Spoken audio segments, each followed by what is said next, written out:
Tarlyn awoke in the darkened cell, his head pounding from the blow it had received. A single candle guttered and flamed in one corner. Occasionally, the clink of chains could be heard as they swung in a slight, fetid breeze. He knew where he was now. It came back to him even as he struggled to his feet. Fighting off the nausea, he made his way to a crude stone bench.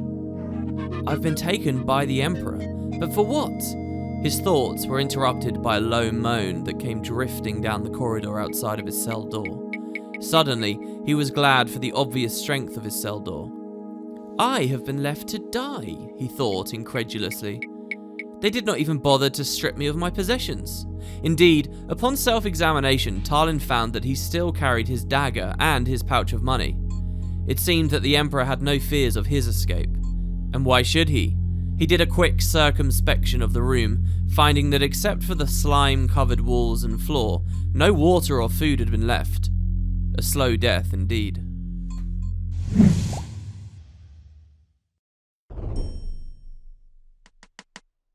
So welcome to my playthrough of Arena. Now this is a pretty old game at this point, 1994, almost 30 years old, but it is notable, it is worth having a look at because it marks the start of the Elder Scrolls franchise, one of the ultimate powerhouses in RPG gaming of today.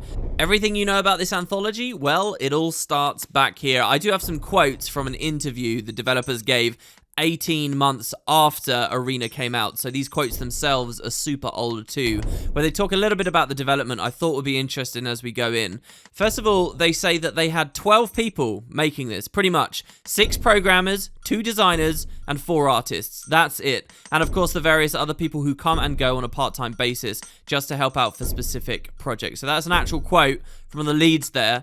And that is how they made this game we're about to experience. I'll also note that, yes, it came out in 1994, but originally they wanted it out on Christmas Day. Now, I know a lot of games tried to release for Christmas, but launching on Christmas Day itself obviously means you're going to lose out on a lot of sales. So they rushed it to get out on November 28th before the Christmas rush. And that caused some real problems with the packaging. So this game was actually being developed as and was meant to be called The Arena.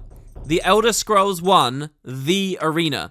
But they kind of had this rush, and so it just became Arena on the box. And you're going to see on the main menu screen that that title is not the one being reflected. Just a kind of weird bit of trivia. I think the fact that they pushed it back earlier in the year as well caused a lot of people to miss it. I have a quote here saying, the misleading packaging further contributed to distributor distaste for the game, leading to a meager initial distribution of only 3,000 units. A smaller number, even, recalls Peterson, than the sales for his Terminator 2029 add-on. He said, we were sure we had screwed the company and we'd go out of business. That's where Bethesda was at this point. But just a bit later in 1995, he goes on to say that word of mouth did the trick for Arena. The game-starved RPG fans looked at Arena, loved it, and spread the word. Sales rocketed, awards and accolades rained down. And today, more than 18 months after publication, Arena is still selling and being played avidly. So it was kind of very, very humble beginnings here, really. Kind of rocky ones too, but as time went forward, people really saw the strength of the game and enjoyed themselves. There's actually a ton of cool stories about the development of this game I'll probably talk about as the series goes along. But enough preamble, let's kick up the game and see what we've got. So, The Elder Scrolls, Chapter 1, The Arena, and you get some details down there. I like how Chapter 1 is already there. They knew they were going to go with it. The best techniques are passed on by the survivors, a quote from Gaiden Shinji, the Blade Master in the First Era. These scroll pretty quick, so excuse me if I have to read fast. For centuries, different factions battled in petty wars and border conflicts, until in the Second Era, 896, Tiber Septim crushed all those who opposed him and took control, proclaiming himself as Emperor. Still, the bitter years of war had an effect on the populace. The name Tamriel, Elvish for Dawn's Beauty, seldom fell from anguished lips and was soon forgotten in a place where life and death were... We scroll to the next page. The idea that they don't even know the name of the continent Tamriel anymore is weird. Different sides of the same coin, tossed every day. The people of the known world began calling the land of their sorrow the Arena. Now, 492 years after Tiber Septim took control and kept the peace, the land of Arena has a new threat. The Emperor, Uriel Septim VII, keeping that in mind, I think that's an error, celebrates his 43rd birthday, but jealous hearts desire the throne and plot his downfall. That year, I think, will change in the games to come, I think. I don't know, I'm a bit of a noob with it for now, but we'll see. It's said that hope flies on death's wings. Prepare then, for as the Elder Scrolls foretold, it will be here that your adventure begins. We get a nice graphic of some rocks seeming to surround a sort of arena. And, well, we move to the main menu. So, yeah, that's just a little bit of background. It paints a very different version, I think, of the continent that many of us have come to know and love in the years subsequent. Like, I'm not sure I have any real memories in the later games of people calling the land itself the arena, but hey. There's actually a mod that can tweak that intro cutscene to change, like, 3 errors. I think there's supposed to be a spelling error in there or something. I never quite detected it as we went through. And we really get 3 options here to load a saved game, of which I actually have many from all over the place, honestly. I didn't actually mean to load that. Let's come back here to the main menu for a second and start new game or just exit out of the, DOS environment. So I do warn you, there's a lot for us to go through before we get into the game itself, as there's a really robust and awesome character creator here. It is, after all, a very D&D oriented RPG, and in particular, I also want to give you guys a little bit of information about what the devs were aiming for. So with the manual with the game, don't worry, we're only reading a little bit for now. They kind of have like a preamble, a message to the gamers, like why the game is what it is. I think a lot of you will have a certain conception that you think this is going to be a linear story where you start at point A and end at point Z and there you have it. But if I read you this thing, you'll see what Bethesda was trying to do was really just make D&D the video game. The idea that you could go anywhere and do anything and craft your own adventure was really big with this. That's not necessarily how this video series is going to go. I definitely want to see the main story more than anything else. But it's fascinating and I want to open with it. So let's see what they have to say. This is from the manual. Check it out. The first page is this beautiful piece of art, which I already put on the video you guys should have seen a second ago. We get this cool looking griffin, dragon, mermaid looking creature. Really nice and scales up obviously on contemporary high resolution monitors. They say the Elder Scrolls Arena player guide from Bethesda. There's a bit of a short story which you've heard a little bit of and we'll read more later. And they say this: the quest to rescue the Emperor from the dimension in which Jagar Tharn has imprisoned him by recovering the 8 pieces of the Staff of Chaos. They say, remember the old pencil and paper RPGs? The limits to your adventure were only defined by your own imagination. The Dungeon Master didn't force anyone down a particular path if he knew what he was doing, but instead he allowed the players to explore the world he had created. If you wanted to stay in the town and become a local hero, fine. If instead you wished to step in the shoes of a starship captain and save the universe, that was also fine. This is really interesting, by the way, the sci-fi kind of stuff immediately right here. We know, as I record this video, that the studio these days is working on some new IP called Starfield, which is really more oriented around this starship kind of stuff. Kind of amazing, really, to see way back here. It's also amazing to see them talk about D&D as though it's now washed up. People love D&D these days, it's crazy. A good DM has lots of imagination and all the answers. The players provided the adventure. In the Elder Scrolls, we have strived to put the fun back into role-playing. We have given the world many areas of exploration, over 400 places where death can be dealt in new and exciting ways. It's a place where those of you who love combat and spellcasting can earn fame and fortune by proving your prowess in battle. Among the hundreds of quests present in the world, the opportunity to save the Empire is there for those who are brave or foolhardy enough to seek it out. We plan to dedicate further expansion and adventure modules to giving people new areas to explore or other mysteries to solve. Just a bit of a spoiler, there weren't ever really any expansion. They're basically talking about DLCs way before DLCs became mainstay. And those real nerds out there will probably know that when it got to Elder Scrolls 4 and the Oblivion installment, they really started pioneering a lot of this early DLC stuff. It's amazing, really. I mean, the 3rd installment had expansions. This one doesn't. It really is just this game. There's a CD version we'll talk about later, but nothing like what they say here. Anyway, in the Elder Scrolls, there is no absolute right or wrong. We always have held that idea of good versus evil is a bit cliche, however effective it may be for running a story. Things in the real world are rarely black and white. We did include an overall quest for those of you who wish to participate in the never-ending battle of light versus darkness. Failing this, however, only means that particular character or adventurer has met an unfortunate end. Not that the game is over for the dozens of other characters you might otherwise have chosen to play.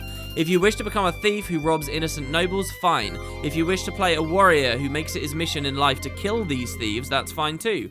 All we did is give the computer all the parameters of the land, from NPCs and their motivations, to monsters and their treasures, to nobles and their quests. The rest is up to you. Kind of funny here, them saying NPCs and their motivations. Later, they work really hard on this kind of stuff. This game is pretty primitive, I'll be clear.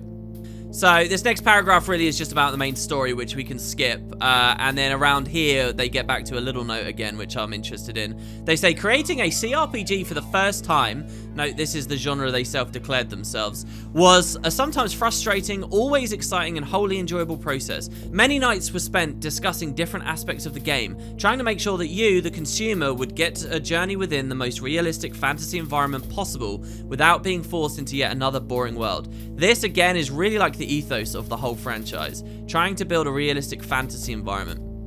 Our commitment and goal was to create the strongest fantasy role-playing game possible. It was very important to us that the people who brought this game got as much enjoyment out of playing it as we did creating it. And as with any creative endeavor, however, we know we do not have all the answers. Your feedback is important, blah, blah, blah. I mean, it's kind of funny to think they're definitely not looking for arena feedback anymore. We invite your letters, blah, blah, blah. With all that said, may your sword be sharp and your spells close at hand, for your adventure begins here. This was actually written by VJ Laksham. I think a lot of people think Todd Howard when they think Elder Scrolls now.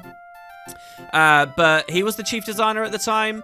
The guy actually still has a LinkedIn page. He does something with esports now. Not too sure or how up to date that is.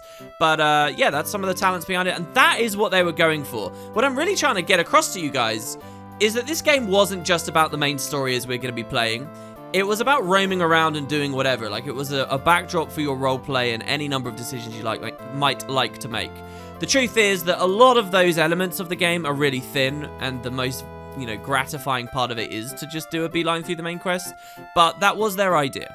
There's even some suggestion in there of let a character die and then make a new one and a new one. You're going to see they've got billions of classes in this game. And, well, on that note, let's go make a character. Alright, so when we turn the game on, we already got, some broad backstory. When we hit start new game, they're gonna give us, all the major facts about the main pretense of the main story. So try to keep up. It scrolls quick, and they ask you to digest quite a lot of information. So ready? Hope you guys are. Let's do it. And I'll try and read real fast as well. Uriel Septim IV, note how his numbers change now, Emperor of Tamriel, stands with Tarlyn, the leader of the Imperial Guards. They have been summoned by Jaeger Tharn, the Imperial battle mage of the Empire, on rumors of treachery. But then the Emperor is betrayed by Tharn. Okay, so, and I guess, well, we'll see in a second who Tarlyn is. And transported to a dimension of Tharn's choosing. We get all those planets, kind of nice. After months of preparation, Jaeger Tharn takes the throne. Rhea Silmaine, once Tharn's apprentice, is captured before she can warn the council of the battle mage's treachery. Manipulating the essence of magic, Tharn prepares to take the true Emperor's place as ruler of the known land. The Imperial Wizard wastes no time in gathering his servants, we see a badass looking Minotaur thing here, and turning them into twisted counterparts of the Emperor's Guard. And there you have it. Okay, so basically, the Emperor has been kidnapped and banished to another dimension. Now, in the later games, I think they'll be very explicit about which dimension that is. It's the Oblivion dimension. But I think in Arena, they're just like, it's a dimension. So we're going to follow the lore as it's given to us, okay? So he's just elsewhere. I did like the art showing the planets because some of the broader lore later in this game's franchise, start doing interesting things. I think the planets are meant to be like demigods or something. Anyway, I'm getting way on ahead of myself. Essentially, yes, he's gone. There's a new emperor who's pretending to be the old one. And he's created all these monsters and stuff in place of the guard. Now, you saw that mention there of a guy called Tarlyn. Tarlyn is us, believe it or not. In the manual, and you'll see from the short story when we get back to it later down the line, Bethesda basically named the main character in this game. Now, the truth is that we can roleplay as anything we like and we can pick the name once we're in game. That's not going to be a problem. But kind of like their opening lore about it's us. We are Tarlyn, and that's probably what I'll name my character here, just because I'm an uncreative bastard. I'll have to figure out in some of the later games some real names. So anyway, how do we wish to select our class? We get 2 choices. Now, this is the priority thing here. We can generate one, or we can select one. If you click select, you're just going to get a list and you go through it. And I think there's somewhat an assumption that you know a bit about the game at that point and what those classes do. Maybe you've read a lot of the manual, which explains. I'm going to show you both. The main thing I'm going to do is select a specific one, and we'll talk about why. But I'm going to open with generate. One of the things I've always loved about the Elder Scrolls games, particularly the early ones, is that you can have this kind of questionnaire thrown at you, and you get to answer based on how you think your character would act, and therefore then it will give you your class. It's fun, and they change it in lots of the installments. This is the original one. It's kind of a staple of the series, so let's do it. We hit generate, and it says 10 questions shall be asked that will determine the path of your destiny. The scroll bars roll the parchment up or down and use A, B, or C to answer the questions. So some of the controls here are pretty primitive. Thankfully to you watching these videos, you don't have to worry about them. So, what have we got? Well, a question, and I haven't, prepped this. There's loads of different questions that can get thrown at you, and I'm just going to answer honestly based on me as a human being, and I don't know, we'll see what we end up with. I'm quite excited, really. So, question 1. A friend has on several occasions made remarks about how much he likes a particular gold ring of yours. One day, you discover that this ring is missing, and after making a thorough search, you find it in a coat your friend had left in your pantry. Oh dear. Are you most inclined to A, ask your friend how he came about the ring, reasoning that it's highly probable he found it and meant to return it to you, confront him with his theft, you know that there is no way the ring can just fall into his pocket by accident, and therefore he is nothing but a common thief who would betray you for material gain, or say nothing, deciding instead to wait and see what your friend does. If he's innocent or guilty, you will know by whatever actions he takes. At that time, you can confront him with the truth. Alright, and I'll note, by the way, there's no way I can control what questions come up. We'd have to do like a billion relogs of the game to see them all. I'm not going to be that obsessive. But some of these have got like weird bits of lore. They talk about like some of the provinces and have some nice detail. For example, any players of the newest game, Skyrim, will be more than familiar with the idea of a treat called a sweet roll. Sweet rolls are mentioned in the lore right here at the start. Maybe we'll get lucky and see it. But anyway, so, anyway, aren't they like, isn't a sweet roll like a Scandinavian food? To be honest with you, I would go C. C is like the obvious answer here because you should give a little bit of time and then do A or B. C is totally the cop-out, but I'm not picking C here to cop out. I'm picking C to be honest, that I'm a bit of a coward, to be honest, in real life, and I don't think I'd have the guts to confront someone about something, not unless I really, really, really cared about it, and I felt very hurt. So, I mean, yeah, we'll just say C, because it is what I'd do. Now, when I did that, you might have noticed that some kind of magic flared up and the sky lit up. Now, there's something of a constellation in the stars. It looks like a mage there, doesn't it? So basically, I picked like a magey magical choice there.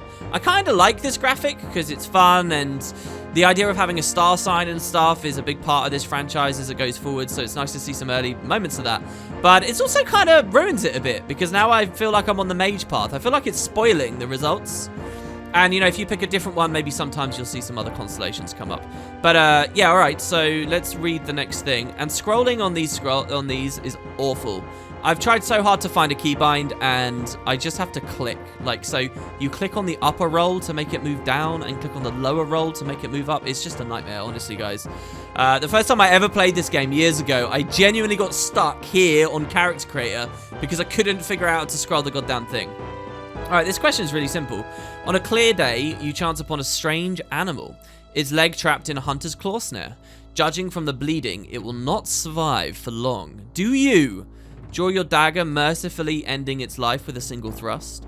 Do not interfere in the natural evolution of events, but rather take the opportunity to learn more about a strange animal you've never seen before. Or use herbs from your pack to put it to sleep, then free it from the claw snare and take it somewhere where it can be safe, knowing that in doing so you will probably deprive a hunter and his family of sustenance. So... Oh, man, I don't know. This is a hard one. I think cat owners have to put up with this a lot. Like, I know one of my brothers has cats, and they'll bring, like, a half-alive frog back, and it's obviously suffering. Or birds. I've heard some horrendous stories about having to, like, mercy kill a bird because a cat's mangled it, and it's still, like, breathing and suffering. I don't know what I've got in me. I've never actually had this situation, honestly. Maybe... I mean, the honourable thing, I think, is A...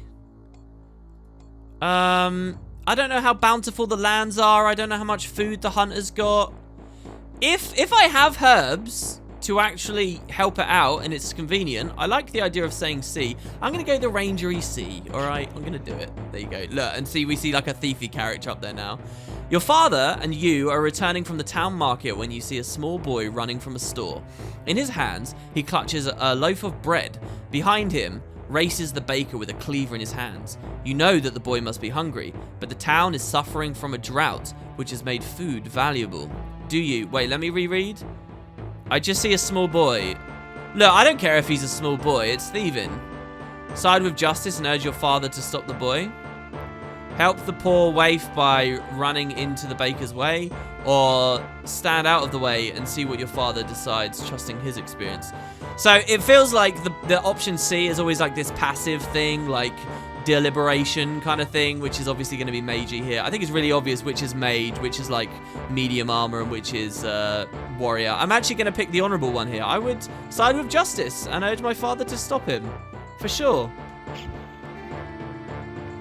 Your mother asks you to help fix the stove while you're working a very hot pipe slips its moorings and falls towards her. Do you? I'm sure this question will appear in some of the later installments. I'm sure it will. Will you push your mother out of the way? Will you grab the hot pipe and try to push it away? Position yourself between the pipe and your mother. I would probably do B. This is like an instinctual snap decision, right? And if I imagine any of them, I'm probably not going to push my mum. I'm probably just going to be an idiot and grab the pipe, which will hurt me. I don't know whether I've got time, really, to position myself between the two. So, yeah, I think I'd just throw it. You hear Arms Master Festiel remark during weapons class that the intent of your opponent can be seen in his blade. Many of the students scoff at this, though not openly. Festiel, is this something bigger, I wonder?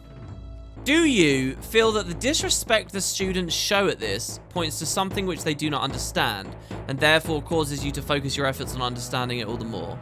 Feel that he means the way the opponent attacks and moves shows you how he feels? Or realize that Armsmaster Facile should not be the object of scorn, but rather one of respect, for he's lived a full life and survived things none of the students could imagine? I don't really like this question, to be honest. I kind of feel all of them in a way, right? Maybe this is why I don't really like it. It's a bit of a muddy question. Alright, I'm just going to say B, because that's like the obvious. I did the obvious one, and we've got like 3 warrior answers in a row now. An old man stops you on the way to the market, claiming to have been robbed. He's lying on the trail and seems gravely injured. He asks you to run to town and get the constable. You give him your word that you will go directly to the town and bring the constable back. As you make your way back, you notice a suspicious man creeping along another trail. He doesn't seem to notice you yet. Do you? Follow the man, reasoning that if this man is the robber, you could lead the constable directly to him and safeguard the other travelers, although it'd mean breaking your word. Take note of him but continue on, reasoning that the man on the trail is hurt too badly to stop regardless of any consideration. Or take note of him but continue on, reasoning that your word is your bond and that it takes precedence over anything else. The font is really tricky to read. I will talk more about that as well later on, don't you guys worry. Anyway, as for this, you can kind of feel that circumstance would change your answer a lot. And I feel like what the game wants you to do is just imagine the circumstance to be whatever you want it to be to do the answer you want to do, right? So for me, I'm going to imagine that, yeah, it's about my word, maybe. How is A different to C? Oh no, A is following the guy. Yeah, why wouldn't you do B? Why would you do A but not B? Yeah, I'm going to take note of him but continue on. Alright, that's totally a wizardy thing, isn't it? I'm going to get like some kind of Spellblade or something, which is actually a classification of class I love. And often find myself enjoying in these games. But isn't actually what we're going to be doing here. Anyway, you are at weapons practice with Arms Master Facile. He's very old now. Oh, that's cool. Look, the previous question talked about him, and now we're back to him, and he's aged. They couldn't do this question earlier than the other one. But he takes his teaching very seriously, because these are randomly generated, these questions, to a certain degree. But takes his teaching very seriously. In fact, you've heard him comment that it's all he has left in his life. Today, he has ceaselessly taunted you at every mistake, finally asked you to attack him with the same technique you just did in an effort to show you the proper execution. Do you do the technique just fast enough that he can block it, knowing that it's more important to allow the master to retain dignity, regardless of your personal feelings? Attack him at full speed, knowing that you could probably score the hit and justify his unfair treatment of you by showing the class that you are actually doing it right? Or refuse and leave practice, unable to compromise your anger with his dignity, and realize that whatever course you choose would cause you to lose respect for either him or yourself. So basically the question is, do you attack an old man? It's weird, I literally watched a video on the internet today of like a train in Melbourne, Australia or something, where some guy was talking about how he was going to attack an old man, and then all these bystanders stood in. It was amazing. I don't know. I mean, he's my master. I should do what he says, shouldn't I? I don't want to just do the moderate thing every single time. I'm going to say B. Look, you want me to do it? Then I'm your student. This is what I've learned. I'm going to attack you. You told me to? I'm going to attack you. I won't pity the man. And if he's hurt, then, you know, it's up to him to find more in life. That's not up to me. All right. That was roguey, apparently. Your father delights in telling you stories of his travels in his youth. In one memorable tale, he tells you about a primitive island he visited where a young child was sacrificed once a year to appease Ares, the god of fire. Now, Ares, the god of fire, I don't know. This franchise is really good because there's like so many different cultures and belief systems and like unreliable narrators. But there is kind of an idea of gods in this franchise, isn't there? I mean, we will learn as we go forward. I'm not sure that Ares, the god of fire, is something I recognize. Maybe just, you know, it's a very specific little religion that these primitives believe in. Whenever the natives neglected the sacrifice, the island volcano would erupt, killing hundreds of villagers. You immediately tell your father that A, you do not believe in any such volcano god. Civilized men should intervene, find the natural cause behind the eruptions, and stop the sacrifices. The god Ares must be evil to demand child sacrifice. The villagers should find some way to combat this god, instead of just giving in to his demands. Or C, it is tragic, but the death of one small child is preferable to that of many villagers. If it works, they should keep the tradition. Gods are not to be toyed with. Oh my god. That C. I wonder whether that's like wizardy or like thiefy. That is crazy. Do we kill the small child, guys? There you go. There is no black or white in the Elder Scrolls, I guess they said, right? Look, what I would actually do... I don't know whether we genuinely can stop the eruptions. I mean, maybe in the world of Tamriel you can stop the eruptions, so screw it. Yeah, I'm going to say A. Oh, I'm a wizard for being A there, apparently. Your mother is maybe C was warrior, because it's like stupid and superstitious or something. Your mother is terribly ill, and you have been sent with a few gold pieces to buy some rare medicinal herbs for her. As you reach the door to the apothecaries, you realize that there's a hole in your purse and all the gold has fallen out. Do you enter the store, tell the apothecary your dilemma, and promise on your honor to pay him back for the herbs for your mother that your mother so desperately needs? Do you attempt to steal the herbs from the apothecaries? You know the old man who works in this store will not be able to catch you, and your mother lies sick. Or run back home and admit the lies. Admit the loss. I was going to say, what lies? Hoping that your father will have more gold. You know you'll be punished, but you will neither be in debt to the apothecary, nor will you be a thief. But neither will you have what you need. Oh, I don't know. Alright, how sick is my mum? Terribly ill. Is she going to die? Look, I would probably nick the stuff. If my mum's like mortally wounded, I know I'm not going to get caught. I don't think my honor is more important than my mum's life. So I would actually do that, I think. Bit dastardly, I guess, but you know, they've put me into that. While in town, this is interesting. We've done a real mix. I have no idea what class will come out of this. I think we're probably on question 9 or 10 now. While in town, the baker gives you a sweet roll. Here it is! Look, there you go. A sweet roll. Delighted, you take it into an alley to enjoy, only to be intercepted by a gang of 3 other kids your age. The leader demands the sweet roll, or else he and his friends will beat you and take it. Do you drop the sweet... Actually, I wonder, isn't there a thing... Maybe the next question that gets asked is determined by how you answered the current one? There's probably like a spreadsheet out there somewhere. What do I do about this? Do I drop the sweet roll, step on it, then get ready for a fight? Give him the sweet roll now without argument, knowing that later this afternoon you will have all your friends with you and you can come and take whatever he owes you. Act like you're gonna give him the sweet roll, but at the last minute throw it in the air, hoping that they'll pay attention to it long enough for you to get a shot in on the leader. Wow, in all of them I'm fighting back. The real world me is not fighting back. He's a little coward crying in the corner, and he's gonna feel bad about it for the next couple of months. I got mugged and they took my sweet roll. Hold on, I think they were kind of clean about this as well. The baker just gave me a sweet roll. I didn't buy it or anything. Easy come, easy go. I really like the idea. I really like the idea of A stamping on it. Because the other two give him. Look, I don't want... out of these options, I'm going to go A. Because I don't want him to eat it. Screw you. It's not yours. Not if you're going to threaten me for it. Alright, there you go. Alright, that was question 10. So, here they have explained, thou would survive longest as a monk. Wilt thou accept this as thy destiny? And, well, we could go through. So, in many of the other games where the user interface and stuff becomes a bit more sophisticated, you would know what being a monk means, right?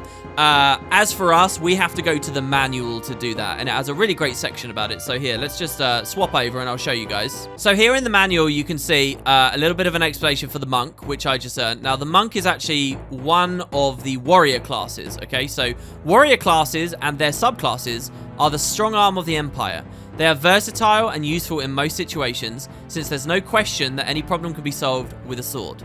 Unless otherwise specified, warriors and their subclasses cannot ever cast spells. The governing stats for warriors and their subclasses are strength and endurance. Don't worry about this, we'll explain this later. And they give you a bit of advice about it. So we're one of the warrior classes, not a spellcaster, basically. And we're a monk. So monks use the discipline of their mind to hone their bodies into lethal killing machines. Monks may not wear armor or use shields, but may use any weapon they prefer. Monks have a chance every level to experience critical strikes, which are triple damage. And they do not have the ability with missile weapons. Further, monks deduct from their opponent's base chance to hit for each level, blah, blah, blah. So, what I'll say, and here you'll see that they're talking about saving versus spells. What I'll note is that every class in Arena has a special perk of some kind. And so there you got a little bit of a taste of the monk's one. But then they can sometimes have downsides too, like the monk can't wear any armor. So here I'll just click yes, so that we move on through for a moment. I can pick my name, and I'm just going to type that we are Tarlyn. And we can pick the gender. I'll go female here, just to give you guys a sense of the character creator. So, we are a monk. From where dost thou hail, Tarlyn the monk? They've gone like the ye olde English with a lot of the text here. And, well, this is it, guys. This is Tamriel, as many of you will recognize or remember from the future installments. But I guess if we go way back to the start of the timeline, this is the original map. I think this game does have some slightly different maps as well of the full continent. Bear in mind that the world is not called Tamriel. It's just the name for this continent, or rather, as you can see at the top, the Empire of Tamriel. And it's kind of made up of lots of city-states. So you got the Imperial Province in the center. And what's kind of interesting is if I click the Imperial Province to say that I'm from there, I actually can't. So, I wonder if that means you can't play an Imperial in Arena. The other races are available, but not necessarily here. Yep, I just looked it up. The first 2 games, Imperial, which is just kind of generic white guy, isn't there. Well, what do you know? I'll come back to this topic when we see the Khajiit, one of the other playable races, in a bit. And we can say, well, where do we want to be from? I'll say Morrowind. Morrowind is the location of the 3rd game. And it says, thou hast chosen Morrowind, land of the Dark Elves. Would thou accept this as thy home? Now, another bit of hidden information in Arena is every single time you make a new character from a different province, you get lore about that province you will never find anywhere else in the entire game. So if you want to get all the lore, you'd have to do like the character creator eight times or so just to read it. I won't go to that length, but that is something you can do. So we'll do Morrowind and we'll get a bit of information about Morrowind, shall we? And Morrowind was my start of the series, so I like the idea of clicking there. It says, then thou will be known as the monk Tarlyn, who was called Morrowind, land of the dark elves, her home. So all the little things that we filtered in there. Know ye this also. And so now they're going to teach me about my race. It's interesting, games these days don't do this, right? You pick the race, and then the place that that race lives is a secondary consideration. For Arena, it was kind of the reverse. You're picking where you're from, and the race you are is the secondary thing. Thy race is as deadly as the thorns of the black rose, which blooms only in thy mother's breast. Thou hast all that is graceful in thy brothers of day, yet thy mother is the moon, and thou art her children of the night. Thy body and mind must be agile and hardy if thou art to succeed as a monk. So when it says thy body and mind must be agile and hardy, it's trying to give you a hint about what stats to select as you play the game. It says, go ye now in peace, let thy fate be written in the Elder Scrolls. So I will be honest, guys, at this point, as I record this, I don't actually know what the Elder Scrolls themselves say. We're going to learn as we go along, and we'll learn it as well as we can. But does that mean that one of the Elder Scrolls prophesizes the events of this game? I'm not sure. Anyway, so here we are. It says, distribute thy points as needed, keeping in mind the recommendations for thy chosen class. And we get to the stat rolling section, which I'm not going to worry about yet, because we're not actually going to play this character. So I will just hit save stat. It's not going to let me in because I need to actually assign some bonus points. So let's just stack her strength up really high. Now, I believe there is a way to customize the way I look, isn't there? I think. Or maybe not. That will now choose thy appearance. Yeah, here you go. We'll look more at this in just a second. So each time I click my face, I've got a different face. This is pretty cool, honestly. These are all the variations of dumber females, or, well, dark elf. I guess the word dumber hasn't appeared yet. Dark elf females in the game. So we'll go with, like, the lady with the grey hair. And obviously, your hair is changing your full face as well. We look kind of spidery. It's kind of cool. And maybe... No, I think that's it. I think it's just the face. So there you go. Right, and then we can hit done. And we're into the game. But before we look at all of that, I want to make my real character now. So let's hit new game. And this one won't take so long at all because we are going to predefine. We don't have to do the questionnaire. But it's kind of interesting that I got monk. I'll get any range of things depending on how I feel for the whatever day it might be. We get the lore, which we will roll through. We get to admire the art, I guess, a little bit once again. And by the way, that guy's name, Yegarthan. I'm going to say it's Yegarthan. I could be wrong. And voice acting will come in and we'll realize all this stuff. If I hear it is Jagarthan, I will go for Jagar. But for now, it sounds kind of like that's supposed to be a silent J to me. And I'm sticking with it, damn it. That's what I'm going with. That's how I've always read it. So, yeah, we're going to select a class. Now, check it out. You've got Acrobat. And by the way, can I just say going into this, I love RPGs with loads of classes. I really do. My ultimate MMO that I've been dreaming of for years is a game with a lot of classes. Anyway, so Archer, Acrobat, Assassin, Barbarian, Bard, Battle Mage, Burglar, Healer, Knight, Mage, Monk, Nightblade. Some of these you'll actually recognize from later installments in the franchise. The Ranger, the Rogue, the Sorcerer, the Spellsword, the Thief, and the Warrior. Now, each of these classes, as I say, is kind of subdivided into one of 3 categories. And they are described in the manual. I'm going to go back to the manual now, but not for long, don't worry. I just want to show you what I'm going to be playing. So first of all, there are the warrior classes that cannot cast magic, which I have explained already. Moving up, though, they also have thief classes. Interestingly, the first ones they describe. So the thieves have the ability to pick locks, pickpockets, and steal items. Various classes have certain advantages or disadvantages in these areas. By the way, I think we can do a lot of these mechanics even if we're not a thief. So there is the thief in this section, the burglar in this section, the assassin, the rogue, and the acrobat, and the bard. They are all subtypes of the thief class, okay? By the way, in total, there are 18 classes across the whole game. Then you have the warriors. The warriors include the warrior himself, the knight, the ranger, the archer, the monk, or the barbarian. I was actually playing this game a few months ago as a barbarian. And then finally, there are the mages. Wizards and their subclasses use and manipulate the essence of magic. They are, at high levels, some of the most powerful characters available to play, mainly because of the wide variety of spells that they can employ. Wizards and their subclasses. Now, there is a thing called spell crafting in this game as well, we'll look at. And they are strong. They definitely are strong. Out of them, you get the mage, the sorcerer, who's like the ultimate glass cannon, if I remember. There's a healer, there's battle mages, spell swords, and nightblades. Nightblade is notable because for speedruns of this game nowadays, I think it's a Nightblade you play as. Nightblade is the best one for that. But as for me, what class am I going to be picking? I'm actually going to one of the warrior classes. Now, I know that means I won't be able to cast my own spells, and you might be disappointed by that. But it doesn't actually matter, because as we play through, we'll find other ways of casting spells that isn't necessarily me. Well, what does that mean? Well, you guys will see. So don't worry. I'm going to play a class that gives you as many mechanics as possible, but is fun and comfortable.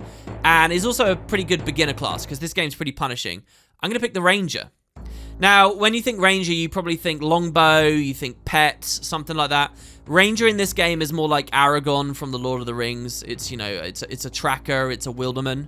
Rangers are woodsmen and hunters. They are adept at tracking, survival, and pathfinding. Rangers may wear any armor up to and including plate armor, and they can use any weapon. Rangers, because of their skills at tracking and survival, automatically decrease their traveling time between cities, and in addition, they do extra damage equivalent to their level to opponents. So two really big things about the Ranger that I like. First of all, is this here about plate armor. There are various tiers of armor in the game, and the top tier of armor is plate, and you might think, okay, cool, whatever, but out of all 18 classes, only 3 of them can wear plate. Only 3! Ranger is one of them.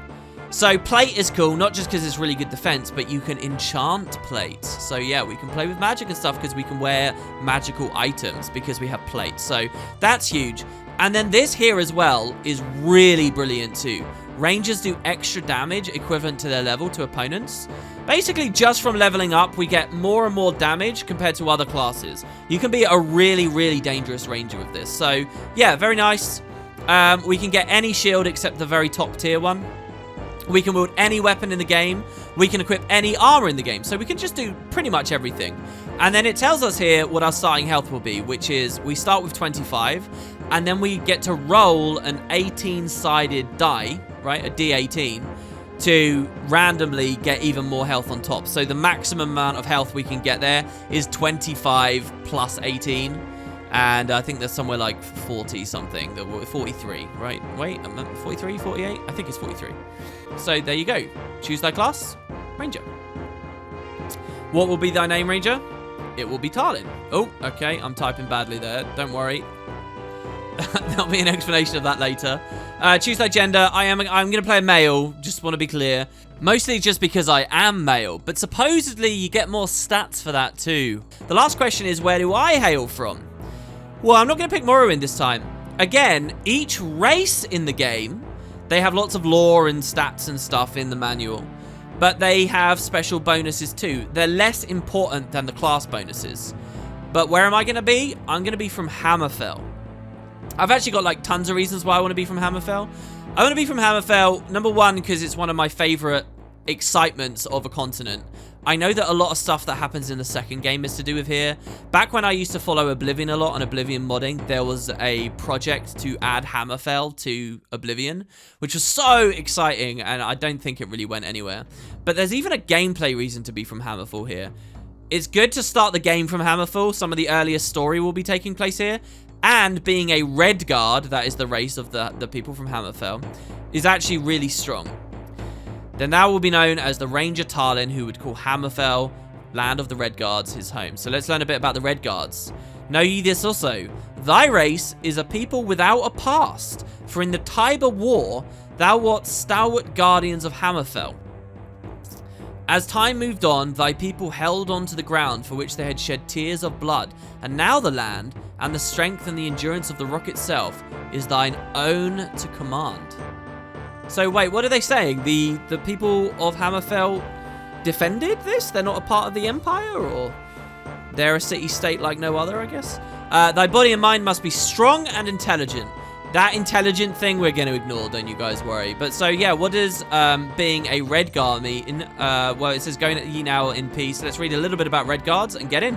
Redguards hail from the province of Hammerfell. They are a stocky, powerful race that are known to be extremely hardy and quick.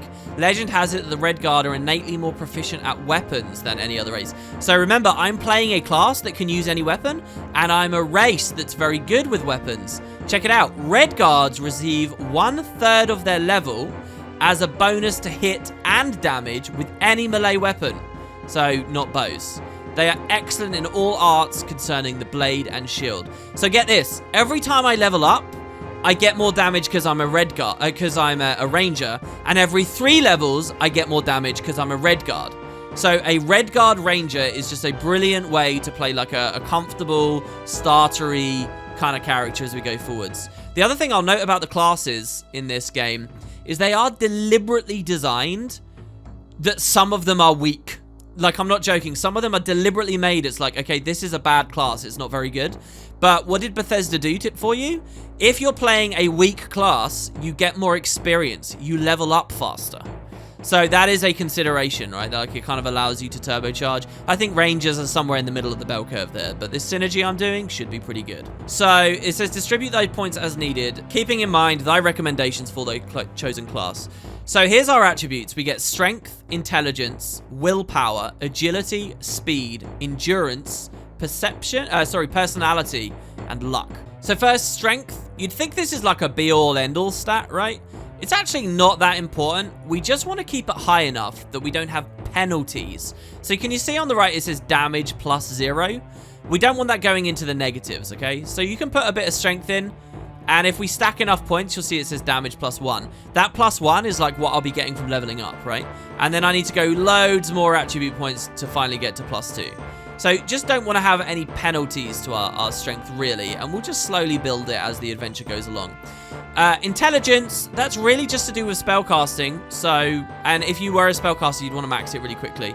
It also allows you to haggle with people a little bit better, which is funny because there's a personality stat as well, but intelligence is good for that. This next one is willpower. This allows you to resist spells, and again is pretty good. So you'll see that by default, I'm at -1, sorry. So I might want to bump that up a couple of points to make it at least 0, right? So willpower, and that's more important later in the game. There's not many spells early for now, so we won't worry about that. Agility is actually one of the most important stats in the whole game, especially for a character that I'm playing. This game basically rolls a dice every time you swing your sword. And if you roll a certain way, you can miss. So there is a hit chance, all right? And you'll see right now I have a 0 bonus to my hit chance. I have no penalty either, but 0 bonus. Agility increases that. And realistically, here's my main advice to you. If you're going to be playing this, you want to get a bonus to your hit. In fact, what I like to do starting out is have at least a +2 to my plus hit score, right? So I'd actually have to lower my willpower here a little bit. And yeah, you can trade points out as well. And you want to start with a +2 on your hit, right? Speed is like literally just movement speed, running around. It's really not that relevant, I don't think, personally. Endurance is really good. Basically, what I'm going to try and do is get +2 to my hit and then just build my endurance really high so that I can get my health. Endurance isn't just more health. It's also more health every time you level up. So it's one of those weird things where the more endurance you stack early, the better. Because you want to get as much value out of every level as possible, if that makes sense.